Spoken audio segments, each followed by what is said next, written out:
नमस्कार लाडक्या बहिणींनो, मी सागर जाधव. लाडक्या बहिणींसाठी आनंदाची बातमी. ज्या महिलांचे पती किंवा वडील हयात नाही किंवा त्यांचे निधन झाले आहे, तसेच ज्या महिलांचा घटस्फोट झाला आहे त्यांची KYC करण्यासाठी सरकारने नवीन पर्याय उपलब्ध करून दिले आहेत. त्या महिलांनी KYC कशी करायची हे मी स्टेप बाय स्टेप सांगणार आहे. जर तुम्हाला आमचे व्हिडिओ आवडत असतील तर आमचा चॅनलला लाईक करा, सबस्क्राईब करा आणि शेअर करायला विसरू नका. चला तर व्हिडिओ सुरू करूया. प्रथम आपण गुगलवर जाऊन ladkibahin.maharashtra.gov.in ही वेबसाईट सर्च करून घेऊया. त्यानंतर प्रथम आलेल्या वेबसाईटवर क्लिक करून त्यानंतर तुमच्यासमोर असा इंटरफेस ओपन होईल. त्यामध्ये KYC प्रक्रिया राबवित असताना लाभार्थ्याकडून पर्याय निवडताना संभ्रम असल्यामुळे KYC करताना चुका झाल्या असल्यास किंवा पती किंवा वडील हयात नसलेल्या तसेच घटस्फोटित लाभार्थ्यांनी KYC प्रक्रिया पूर्ण करण्यासाठी किंवा अद्याप KYC प्रक्रिया पूर्ण केलेली नसल्यास त्यांनी येथे क्लिक करावे. प्रथम लाभार्थ्याचे आधार क्रमांक टाकून घ्या.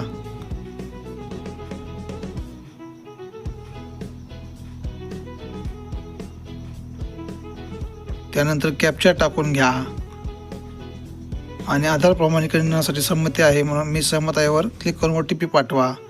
त्यानंतर तुमच्या मोबाईलवरती 6 अंकी OTP येईल. तो OTP टाकून घ्या आणि सबमिट करा. त्यानंतर तुमच्यासमोर विवाहित व अविवाहित असे 2 ऑप्शन येतील. त्यातील विवाहितवर क्लिक करा. त्यानंतर 3 ऑप्शन आहेत.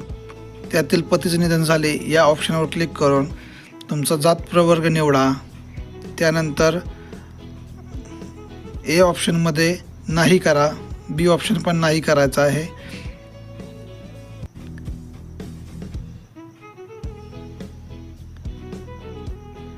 त्यानंतर माझे पती हयात नसून पतीच्या मृत्यू दाखल्याची सत्यप्रत संबंधित जवळच्या अंगणवाडी सेविका यांच्याकडे 31/12/2025 पर्यंत जमा करेन या चेकबॉक्सवर क्लिक करून त्याच्या खालील चेकबॉक्सवरही क्लिक करून त्यानंतर तुम्हाला एक नोट दिली आहे जी तुम्ही तुमच्या घटस्फोटित असताल किंवा हयात नसल्याचे प्रमाणपत्र 31 डिसेंबर 2025 पर्यंत अंगणवाडी सेविकेकडे जमा करावे लागतील.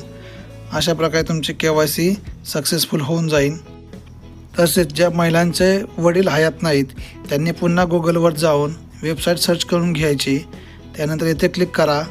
त्यानंतर तुमचा लाभार्थी आधार क्रमांक टाकून घ्या. त्यानंतर जो कॅप्चा आहे तसा टाकून घ्या. त्यानंतर मी सहमत आहे या ऑप्शनवर क्लिक करून OTP पाठवा.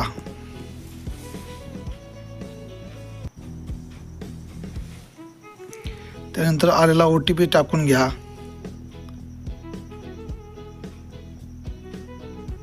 आणि सबमिट करा. त्यानंतर तुमच्यासमोर असे पुन्हा 2 ऑप्शन येतील, विवाहित अविवाहित. त्यातील अविवाहित या ऑप्शनवर क्लिक करा. त्यानंतर तुमचे वडील हयात आहे किंवा वडिलांचे निधन झाले आहे या ऑप्शनवर क्लिक करा. त्यानंतर तुमचा जात प्रवर्ग निवडा. त्यानंतर तुमच्यासमोर 2 ऑप्शन आहेत. यामध्ये कुटुंबातील सदस्य स्थानिक सरकारी संस्थेमध्ये कामाला आहे किंवा नाही तर नाही म्हणा. दोन्ही ऑप्शन नाही करा. चेकबॉक्सवर क्लिक करून सबमिट करा. यामध्ये खाली पिवळ्या कलरमध्ये एक नोट दिली आहे. त्यामध्ये पती किंवा वडील हयात नसल्याचे किंवा घटस्फोटित असल्याचे संबंधित पुरावे लाभार्थ्याने दिनांक 31 डिसेंबर 2025 पर्यंत अंगणवाडी सेविकाकडे सादर न केल्यास संबंधित लाभार्थ्याची KYC अपूर्ण राहील.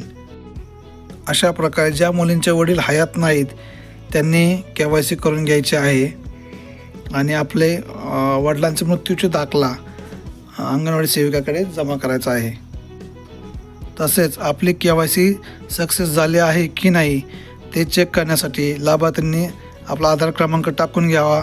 त्यानंतर कॅप्चा जसा आहे तसा टाका आणि OTP पाठवावर क्लिक करा. त्यानंतर तुमच्यासमोर असा इंटरफेस ओपन होईल. यावरती आधार क्रमांकाची KYC पूर्ण झालेली आहे असे दाखवेल. धन्यवाद लाडक्या बहिणींनो.